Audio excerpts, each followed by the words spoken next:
Thank you, Marla, and welcome everybody to this webinar on the Donman function system. We've been doing a lot of these webinars lately where we're going through almost every part of Donman, so that if you're rusty on a particular system, you can look at the webinar, or you can later on go to our website and see recordings of them. So today we'll have two functions. It'll be a refresher course for those of you that are using the function system, and also introduce you to some new things. We've done some links between the function system, the campaign system, and the function system and the volunteer system. So we'll be showing you the new things and also just taking you through the entire system to just keep you up to date with what's going on with functions, how to do events and functions with Donman. So we'll start with Gary Lincoln. Gary's going to take you through the basics of the function system, and he'll be going through quite a few options. And at the end, I'll come through and talk about function table listings and volunteer links. So I'll pass it over to Gary now to cover those topics.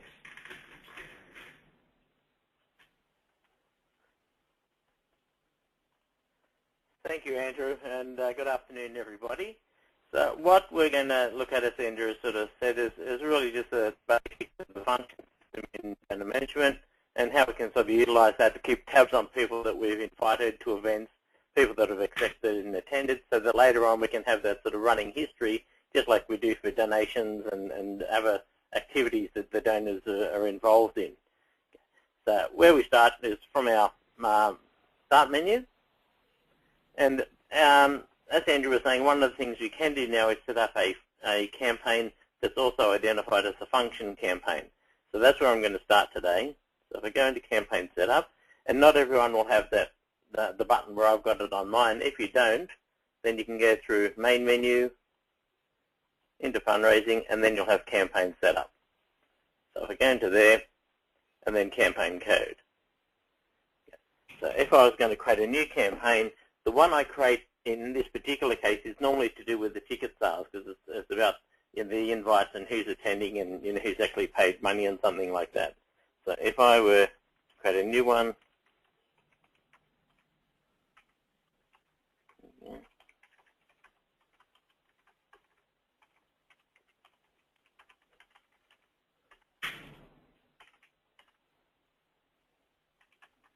okay.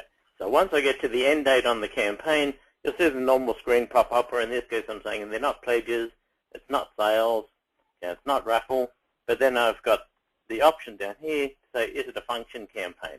So this sort of interacts so that when I process the money and I do the end of day, it can then update the field that we'll have a look at on the actual function screen that says the total amount the person's paid. So we don't have to sort of jump back and forwards between the history screen for their transactions and the actual function record itself. So if I go all the way through, you'll notice up the top of the screen where it's got start date, it's now saying this is the function campaign. So if I knew for sure how many tickets I had and how much each ticket was, that would normally become my target, so I can keep tabs on have I sold every single ticket for that event. Okay. In this case,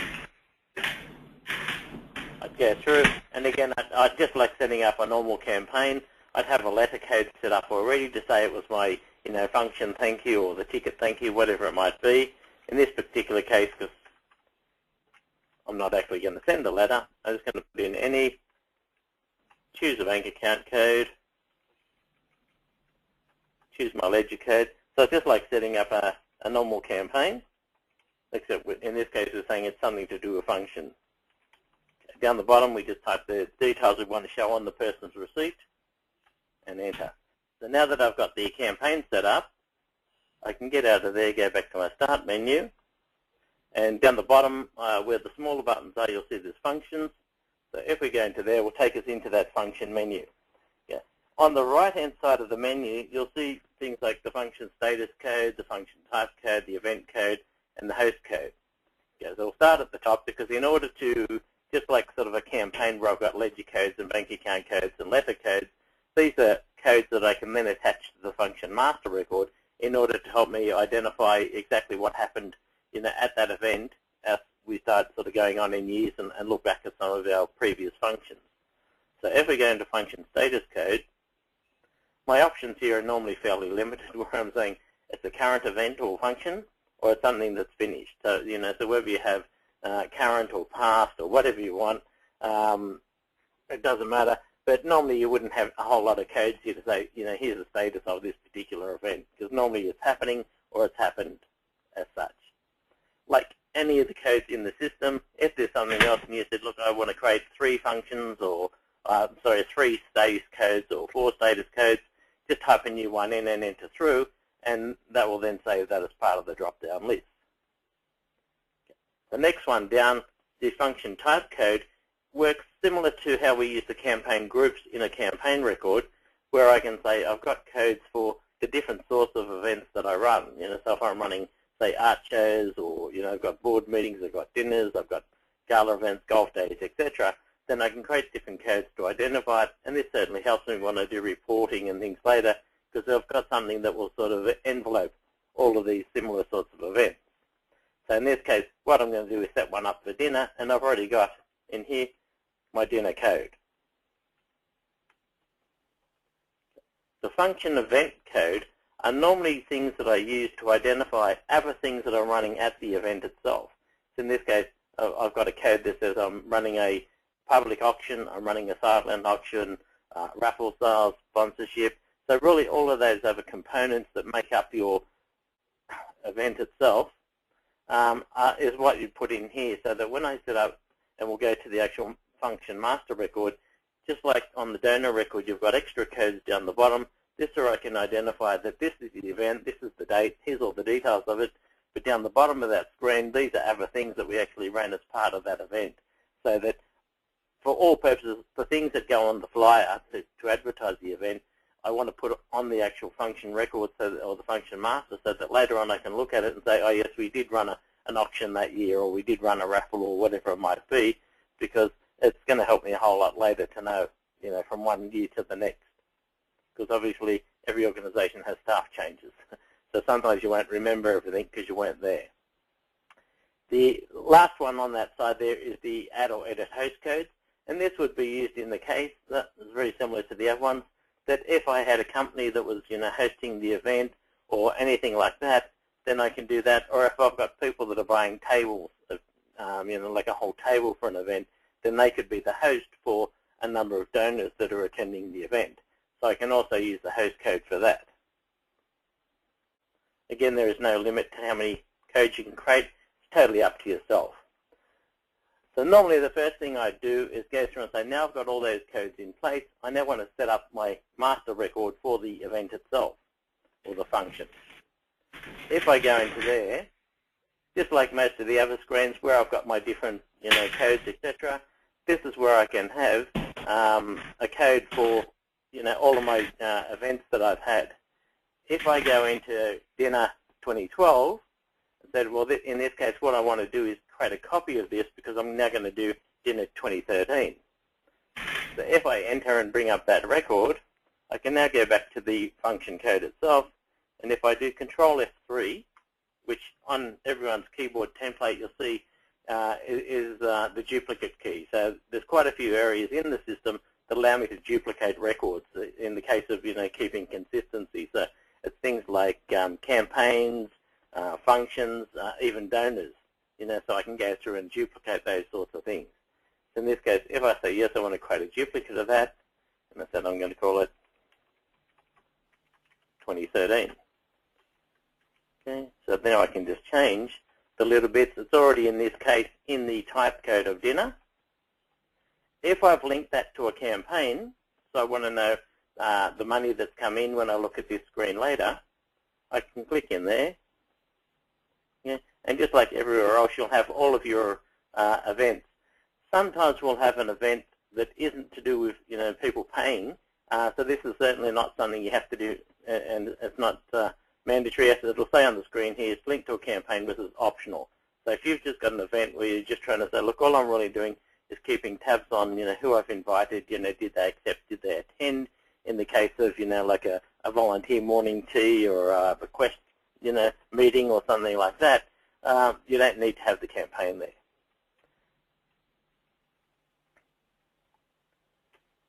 Okay, so from there, it'll then come up and say, what's the date of my event? In this case, if I said it's going to be on the 21st of 9/13, Okay, in this case,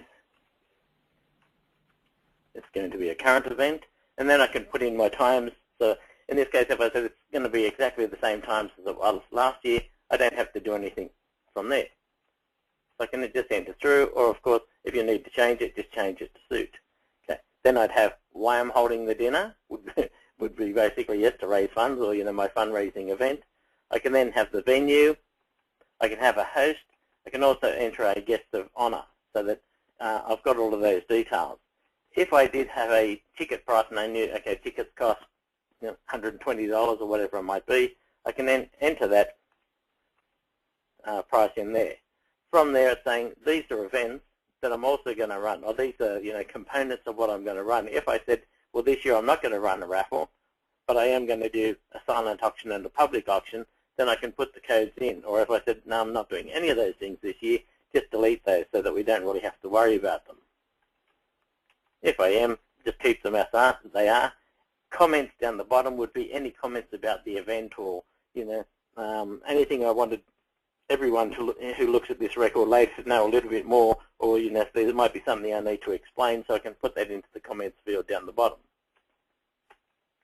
Okay. Once I've done that and I've cleared the screen, bring up my list again, I can now see I've now got my dinner 2013.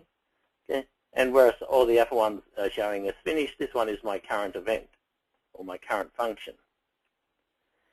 Now the last thing I want to do is go through and find all the people and manually update their records to say I've now sent them an invite to the function.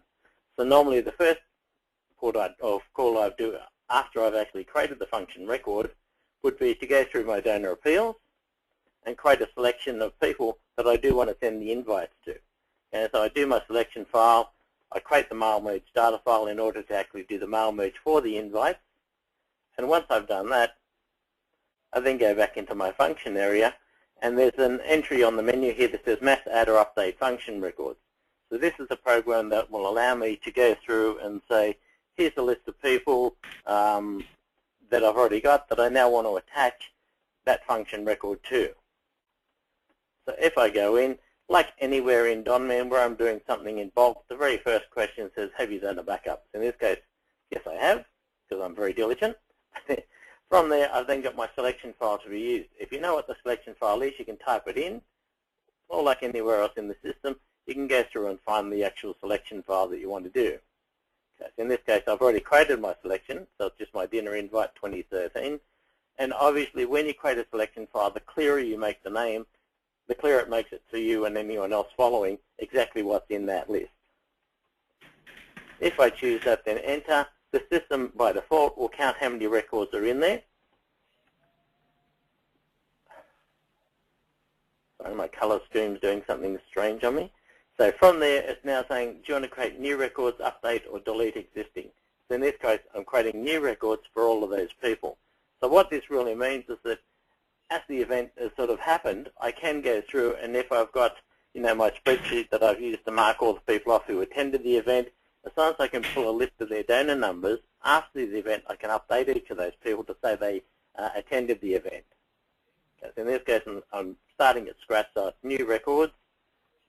I can then say which function it is. The system by default will pull up the date of the event because I've said that's part of my function master record. If I had a host for all of these records, so I wasn't basically doing table sales, I could attach that. In this case, I'm going to say no, but then I can say invited yes.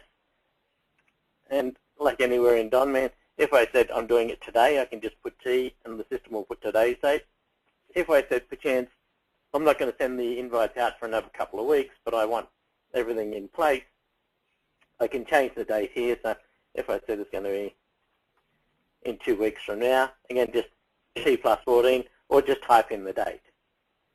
So in this case, because I'm creating new function records for these people, there'll be no acceptance. So I don't have to put anything in, there's no date, and there'll be no attended. Yeah, and there'll be no table number because I'm not going to have one huge table that everyone's sitting at. Again, if I put a comment on this screen here, that will be a comment that will come up on everybody's function record. If I go down the bottom, say yes, I want to continue. Yeah, so it's showing me the progress. and it's saying now the update is complete, and a log file will appear automatically. So if I just say OK, so it's basically showing me what I said yes and no to on the screen, and how many records are updated. So in this case, it's telling me 100% of my records are updated. The only time that shouldn't show or wouldn't show 100% would be because if I had a selection file where I've got an outdated file where some of my donors might have been merged or archived or something like that. But normally you do this, fresh. So as soon as you're ready to do the invitations, you would have created the selection file as a nice fresh one, and that wouldn't be a problem. So if I said that's okay, I can escape out of there. So up to this point, I've now got all of those people that I wanted to invite have now got something on their function records. So for this menu at the moment, I'm saying, well, I'm finished. If I go back to the Start menu, go into Donor Entry, and go into one of my donors that I know I've sent the invitation to, you can now see down the bottom here, the function button is in red. If I go into there, then yes, I can see one function record at a time, and I'll have to scroll through them. But most of the times, it's much easier to click on the $sign. You'll see the function tab at the top, and then I'll get the summary screen, just like I do for donations, that will show me all of the events that this person's been involved in or invited, whether they've accepted, attended. This will really be my snapshot screen. So in this case, if I go into this, I can see the dinner 2012 there. It's saying, yes, they accepted, they attended, and there was one person who attended. If I said, well, that's fine, but I now want to update the 2013 one, I can double-click on that, and that will take me into the record. So if, per chance, I said, this person has accepted today, in this case, I'd be doing a bit of a shift because I'm not going to send out the invites. But if I said yes and enter, the system by default will put the current date in, and then from there I can just go down and save the record. So I don't need to do anything else. But that then gives me the ability later to say I want a list of people for this event that have accepted the invitation. Yeah. Because you don't want to automatically go through and change all of the records to say yes, they've all accepted. But you can see the next question down would be attended, and this is where I can go through later and update them at the end of the event. So I've got that history there. Lots of people, as I go to different organizations, tell me that the day-to-day running, they still like to do in Excel. And you go, really, that's fine. If you, because everyone can sort of access the spreadsheet and things like that. But if we do that, just make sure that you always have the donor numbers as one of your columns so that you've got the ability after the event to actually update the donors so that you've got the history of the event in your database for reportability. Because a spreadsheet is really just a snapshot of what you've got today. You can't have any historical information in there, unless you take 5 or 6 different spreadsheets and merge them all into one and sort them out, and then try and find out who's come to 2 or 3 or 4 of your events. It does become very difficult when you do that. So in this case, because I've only got the one person, the system by default has put the number attending as 1. Yeah. Down the bottom of the screen, though, sometimes I'll have my donors that are saying, well, yes, I'm going to bring some other people, and at that initial point of contact, you won't necessarily know all the contact details of the person they're inviting, but you may just have the name. So if I click on the Attendees button down the bottom, okay, this is where I can start putting in other people that this donor is going to invite to the dinner.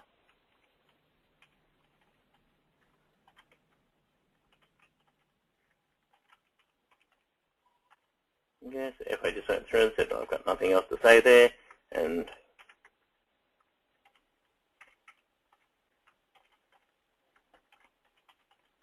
yeah, so I can just basically just enter through and put in all the other details.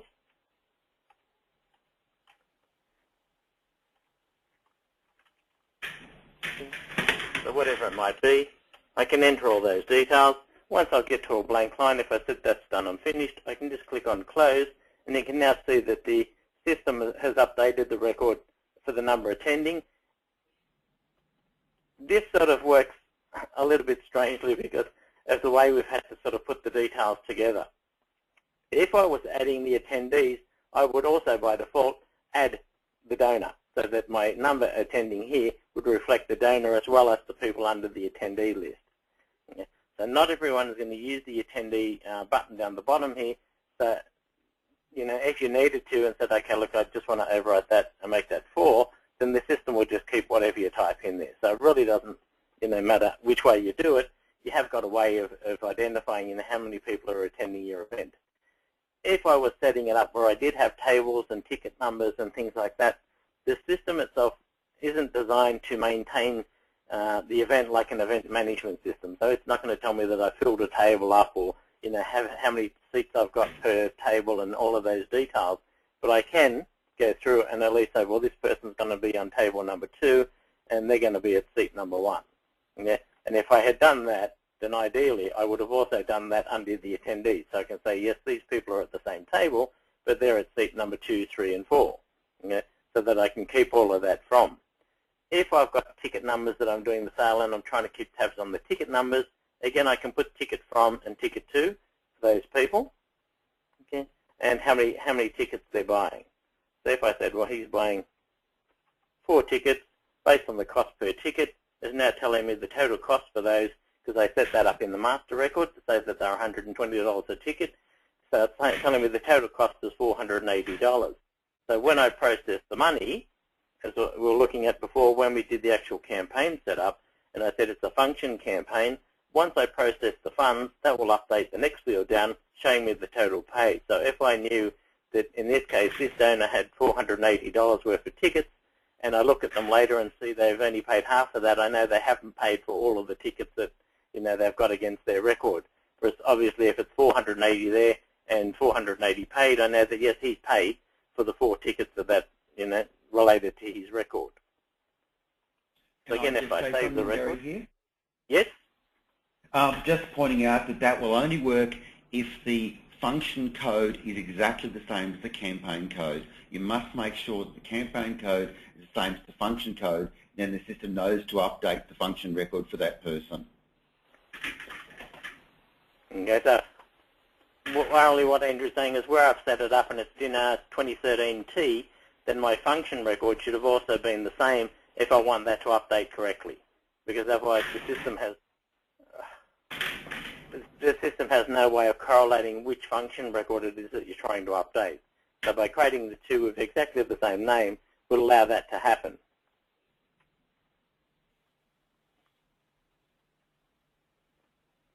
Okay, so if I go back in now, go back to functions, so I can now see that I've updated that and it's got accepted and it's got the number attending. So all of the details that I put onto that record will reflect on the summary screen when we look at that later. Okay, if I escape out of there. So once I've updated all my donors, as I said, whether you do it internally or externally, it's totally up to you at the end of the day. But what we're really trying to push is to have all of that information in your database at the end of the process so that you have got that history. Once I've got all the donors updated, and the last thing I want to do is say just before the event, I now want to create a list of all the people that are attending. So if I go back to my function area, okay, I've now got an option in there that says create function merge file. If I go into there, I've got the option to either create a selection file, a merge file, or both. So in this case, I said, well, I'm just going to create a merge file. And by default, the system will put the name in there of function.txt, but certainly you can overwrite that. So if I was going to call it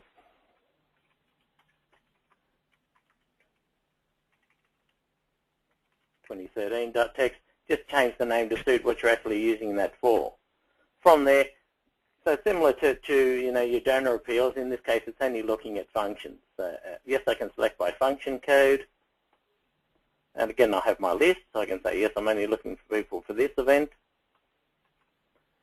Okay, I'm not worried about the date of the function because I've chosen the actual function code itself. Whereas if you had multiple events all happening in a date range and you wanted to find out everyone who had a record, then you could go through and just say I'm looking for all functions between these dates and not choose yes to the previous question.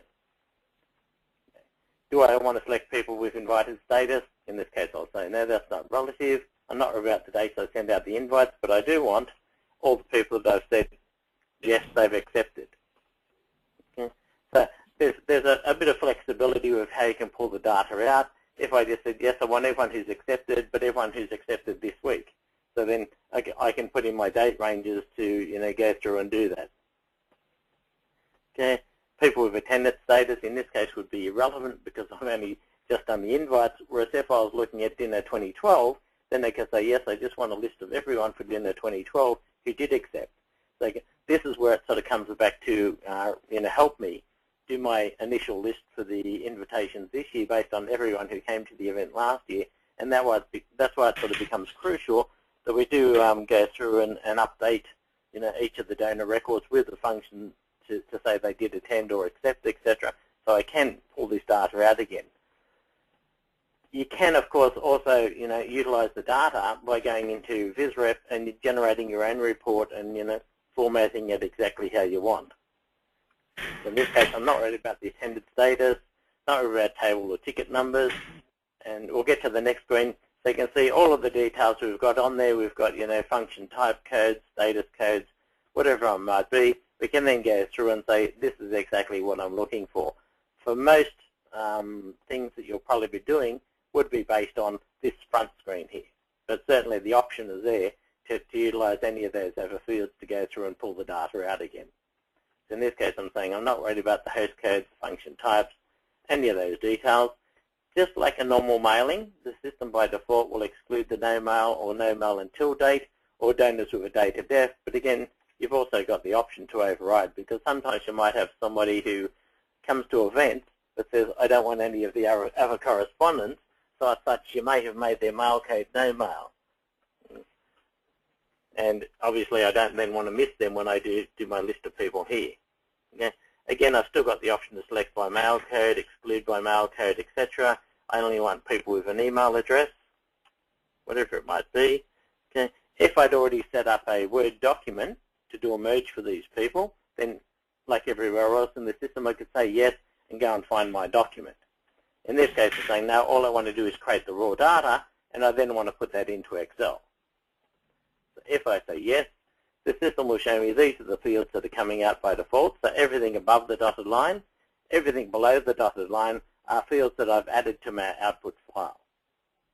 Okay? So anything you did want to add, you can click down the bottom and say, look, I want to pull something else out of the function records, something out of the function master, or something out of the donor record, or even the second address file. So I've got the link back to all of those data files. In this case, I'm saying, no, what's there I'm quite happy with. So if I continue,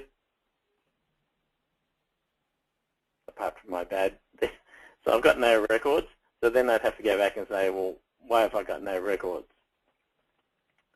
Okay.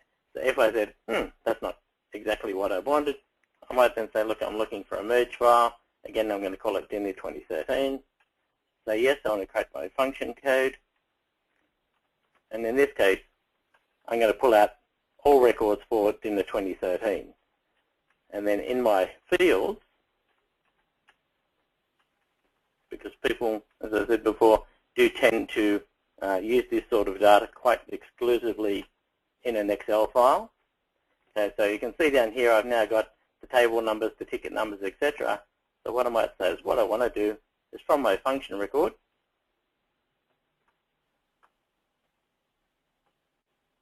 pull out the accepted, etc. Okay, date accepted, date invited. So I can just add those fields to my output. And we'll see down the bottom there now. Okay, so it's now saying, yes, you've added those fields. So then, worst case, I put the data into Excel and I can sort it and I can get a number of how many people I invited in total, how many people accepted out of that, because in Excel I've got the ability to go through and do all of those sorts of sorts. Yeah. So now I'm picking up the 124 people because I've basically got everybody that I sent an invitation to. By default, the system will then do the printout, again, to show me that I've created the data and everything that I said yes and no to, and any particular things that I've solved. So we've already looked at previously, how to put data from Donman into Excel. So in this case, I'm not going to go through that step again. But what I will do is hand back to Andrew now, and he'll go through the actual table listing or the function table listing, and how you can utilize the volunteer link as part of your function records as well. Thanks, Gary. Okay, so what I'm going to do is go into the, first of all, the function system as Gary's done, the easiest way from the donor screen. I'll bring up a record, a donor record, and I'll click on the function button. And you can see we do have the table ticket numbers here, as Gary pointed out, and under attendees, you can do table and ticket number. And what you can do from the function menu is do a table listing. So if I go into the table listing and I'll pick a function, we'll say Golf07, and include only those to be accepted. Assume one ticket where there's no entries but number of tickets. So if you've got no tickets, it's always going to assume there's one ticket on the listing. That's not that important, but just for printing purposes. And it will give you a list by table. And it includes the front records and anything in anybody in your attendee list. So I've got table 0. In other words, these are people who have not been allocated a table. But table 1, I've got George Longinidis, and I've got another record for him that's there. Basically, he's a guest of himself. So the master record is for George Longinidis, but these are guests, these are attendees, and in brackets, who they're attendees of. So it lists all the people at each table, and you can see how many tickets were sold, how many people were at the table. There are 2 people at table 4 who are attendees, and I've got the table people down here, 5 people at table 11. So that you can do that and see how your tables are going.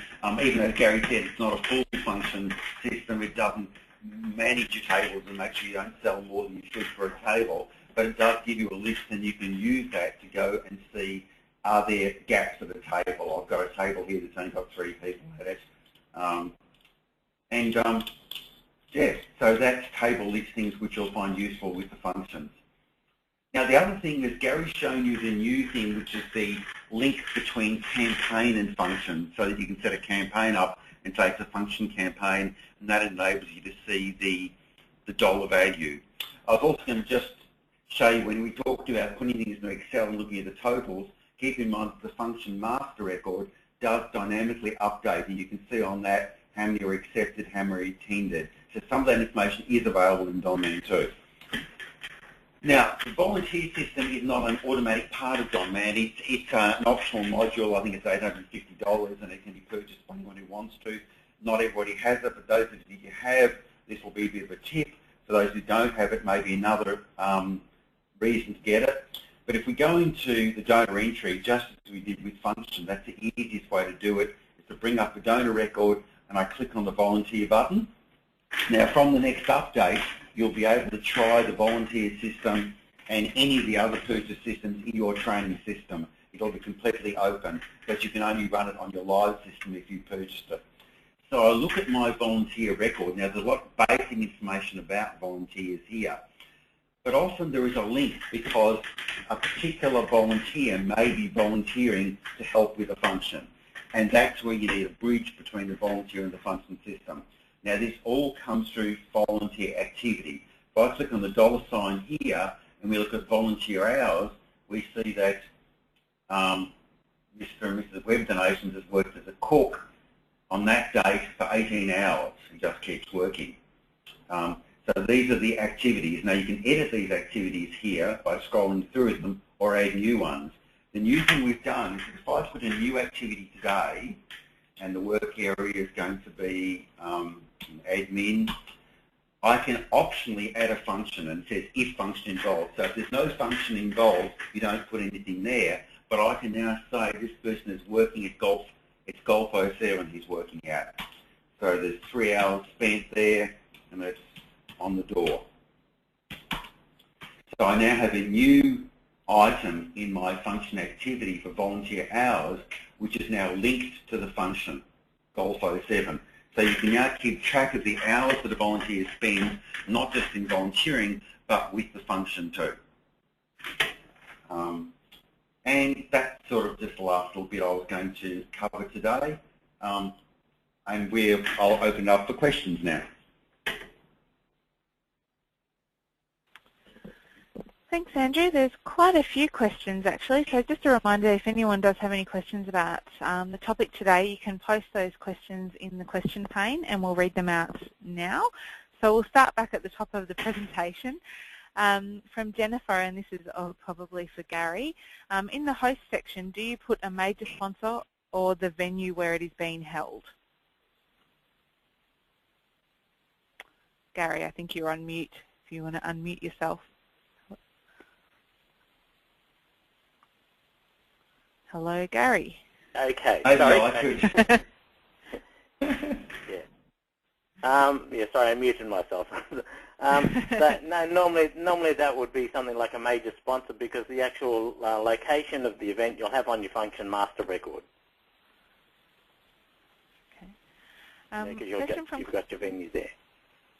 Question from Colleen, and she might be able to verify this if you not quite understand it, but it is, can the screenshots be printed out later? The screenshot of the function record? I'm sorry, Gary, I'm not sure. I did ask Colleen to elaborate, but she hasn't quite come back, so we might hold off on that one. And okay, go or I can contact her later. And yep. Everybody has access to the function system, so it's hard to know why we do a screenshot of what we're doing. The function system is part of Donman. It's not something that you pay extra for, so I think you can see what we're doing pretty simply just by clicking on the function button or going to the function menu. Okay. But maybe we just misunderstood. Yeah, I think I'm not quite sure what she means. But okay, so next question from Ashley. And can you clarify the difference between new, you updated when uploading the guest list, mass add? Okay, yeah, when you first go through, sorry, Andrew, you still got control on the screen there? Yeah, that's why I was doing it, but I'm happy for you to take control back. I'll hand it back over to Gary. Okay. So when you basically go through and say, okay, I've got all of the details, and we did the initial one where I said, for this list of people, I'm going to create new records. Whereas if I said, for this list of people, so if I said, yes, and I've got my, sort these out so I can find it. Okay, so I've got my list of people. Okay. But in this case, I might say, for this list of people, I'm not creating new records. I want to update their records. So I can then choose the function code they've already got. The date will already come in. I don't have to worry about putting anything in the invited date or the accepted date, but I can go through and say, at the end of the event, for all of these people, I want to go through and say, for dinner, not worry about the fields I don't want to update, and say, yes, they all attended. Okay? And if I said for everyone, I'm only going to put one person attended, then I can update them in bulk. Or if you leave it blank, all I'm really doing is updating the flag so that each of those records at the end of the event will be notified or will be at least updated. So when I look at them historically, I'll know that they did attend the event.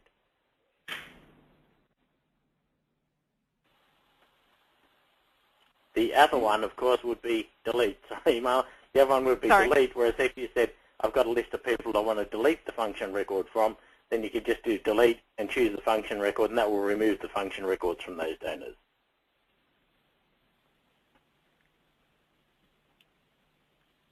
Okay. So the next question was from Alison, and she's asking, with old donors already in the system, can you transfer them across to the function instead of donations permanently? If it's just to do with an event, because remember the donation isn't necessarily linked to the function unless I've set it up exactly, as a function campaign. But if I just want to keep tabs on, people that historically I have invited to events, or I'd say, they've accepted, they've attended, all of those details, then as long as I've got the selection file of donors, I can go through the mass add or update function records, and after the event, update all of the records. So even historically, if you said we've got that information stored in extra codes or something, then certainly you can create a selection file of everyone with that extra code and then update the function records, and later on we'll get rid of the extra codes. So there's nothing at all stop you from doing that. Okay. Next question was from Fiona, and she says she'd like to know how to ensure that a person whose name is on the original record doesn't appear on the function list.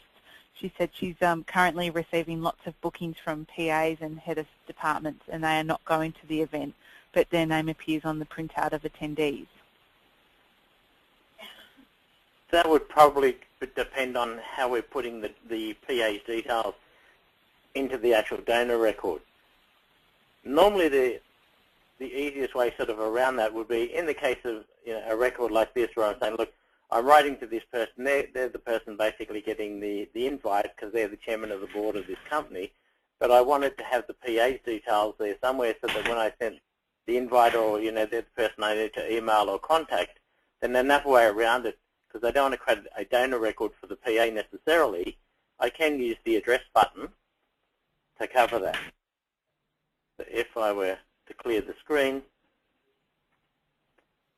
okay, in here I could have an address type of PA, and then in here I could have all of the PA's details. Because when you use multi-find to find records, the system will search donors, archives, prospects if you've got it, and also second address files. So even if the name was different from the main screen, so if I went through and said, okay, in this case I'll just use postal because I haven't got a PA address for the sake of timeliness. So if I said it was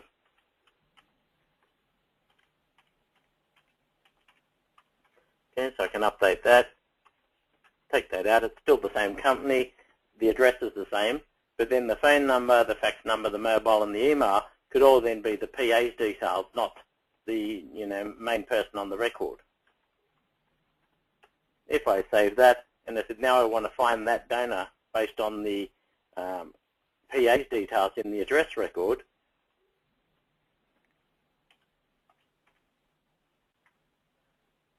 okay. So in this case it's saying the only record I've got that starts with the surname J-O-H is attached to this donor, and it's donor 1, and if I double click on the record, it will take me back to the main person's record, so that when I do the function, it's still attached to this person. The PA really has nothing to do with that, as far as my merge and stuff goes. So hopefully if you sort of utilize that, that's a way to get around that problem.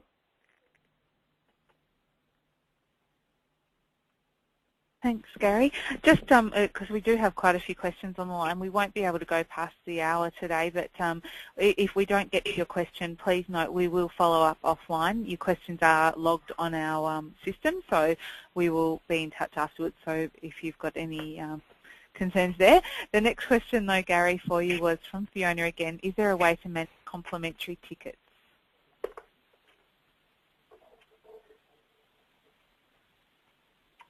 A little bit harder, because especially if you're putting it through with a dollar amount. But unlike a raffle or something like that, remember, it's not necessarily saying that you have to have, the dollar amount set up on the function record or anything like that. So if you decide I don't need to, attach the funds to it or do anything like that, you can certainly override the details on the function record itself. Okay. So if I had something that said, well, this person's getting the tickets, and if I've set that up, that would ideally just, brought that across. If I said, let's clear the screen. Okay, go back in. Okay, so I got my 2013. Okay. So I think this is what you're meaning, that if I've said 1 and I've done that, even though the system has put the dollar amount in there, I can certainly just put a comment in, because remember, these details here aren't attached to a payment, or a forced payment of any type. It's not like a raffle ticket where I'm saying, I've got X number of tickets and each one costs this much money.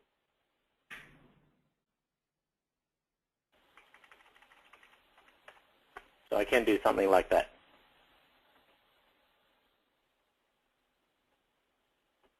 Okay, Gary, a couple of questions from Sue and Georgia. Similar question: if there's a capability to record multiple ticket prices.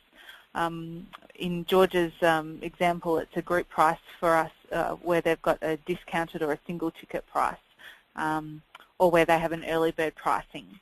or prices for a full table or individual seats. Georgia says, do they need to set up 2 campaigns or 2 function codes for 1 campaign code? Yeah, if you're going to put it in where you've got it gets very messy when you start doing that, because it was never really designed to have that sort of multiple structure where, where you can go through and say, well, if they buy this ticket, it's X dollars, and if they buy this ticket, it's X dollars. So in the function record, you might say, look, I'm not going to worry about, putting in the actual ticket cost because I've got flexible, but when the person actually pays, for the tickets, be it a full table or, half a table or whatever it might be, the function record will still update to show you how much they've actually paid, but it's not tied to a physical amount, because the more you start creating multiple function records because they've got different dollar amounts, etc., probably won't help you report on on these details at the end of the day. You'll just end up with a bit of a managerial nightmare. Okay, Fiona is asking, how do the function receipts to different components of an event? How does the function receipt to different components of an event that are and are no tax deductibility? Just like everything else, because when you set up the campaign code, whatever details you put at the bottom for the the details for receipts will show. So if it was a ticket sale, you'd say ticket sale. If it was an auction item, you'd have auction item. So it's just the same as setting up a normal campaign, where you're dictating down the bottom here what details are going to show on that person's receipt for payment to this campaign.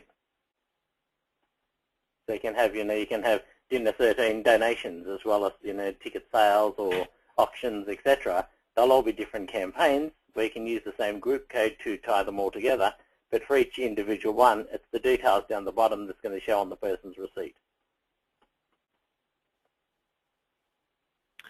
Okay, Jennifer is asking, can you explain how we obtain total hours of volunteering at a function? Yes, can I come in now? I'm sorry, I should sure. have shut. Can you give me control again?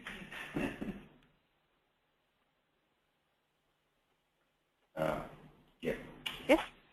I forgot to show that I showed you how to nominate with a function record, with a volunteer record, that the volunteering was for a function. What I didn't show you is if you do that and you go into the function master record, like we go to Golf 07, which is the one I did, if you click on the $ here, see we now have a second tab. We've got the people attending the function, we have volunteer hours, and there's that volunteer hour on the person who's working on the door for 3 hours. So you will get a list of all the people who are volunteering. You've got the people who are attending the function as function attendees, and you'll have all the volunteers and the volunteer hours to do with that function. I'm sorry, I should have shown that before, but that's how the two link together. But again, only if you own the volunteer system.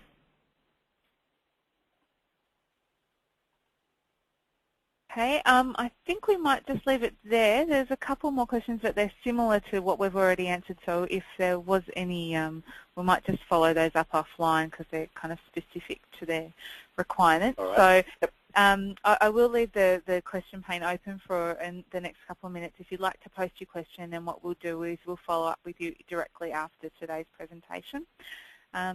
So I'll close the webcast now. So thank you, Andrew and Gary, for presenting today and for a very informative webcast. It sounds like it was of a lot of value to a lot of people.